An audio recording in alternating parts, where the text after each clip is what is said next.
ছাত্র জনতার অব্যাহত আন্দোলনের মুখে আওয়ামী লীগের কার্যক্রম নিষিদ্ধ করার সিদ্ধান্ত নিয়েছে অন্তর্বর্তী সরকার।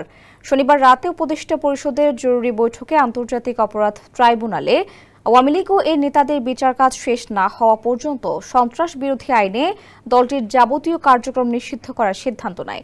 উপদেষ্টা পরিষদের সিদ্ধান্ত অনুযায়ী শুধু অফলাইনে নয়, অনলাইন জগতেও আওয়ামী লীগ কোনো কার্যক্রম পরিচালনা করতে পারবে না। সরকারের এমন সিদ্ধান্তের পর আওয়ামী লীগের ফেসবুক পেজ সহ সাইবার স্পেসে দলটির কার্যক্রম বন্ধের পদক্ষেপ নেবে বাংলাদেশ টেলিযোগাযোগ নিয়ন্ত্রণ কমিশন। এখন উপদেষ্টা পরিষদের সিদ্ধান্ত পরিপত্র আকারে জারি হওয়ার অপেক্ষায় রয়েছে সংস্থাটি।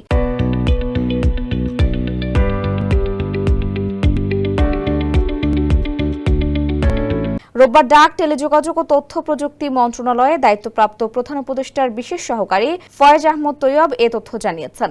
তিনি বলেন, আমরা উপদেষ্টা পরিষদের সিদ্ধান্তের পরিপত্রের জন্য অপেক্ষা করছি। পরিপত্র জারি হলে এসব পেজ নিষিদ্ধ করতে বিটিআরসির মাধ্যমে মেটা সহ সব অনলাইন প্ল্যাটফর্মের কাছে আনুষ্ঠানিক চিঠি পাঠানো হবে। বিটিআরসির মাধ্যমে চিঠি পাঠালে সেটি দ্রুত কার্যকর হবে বলে আশা করছেন তিনি।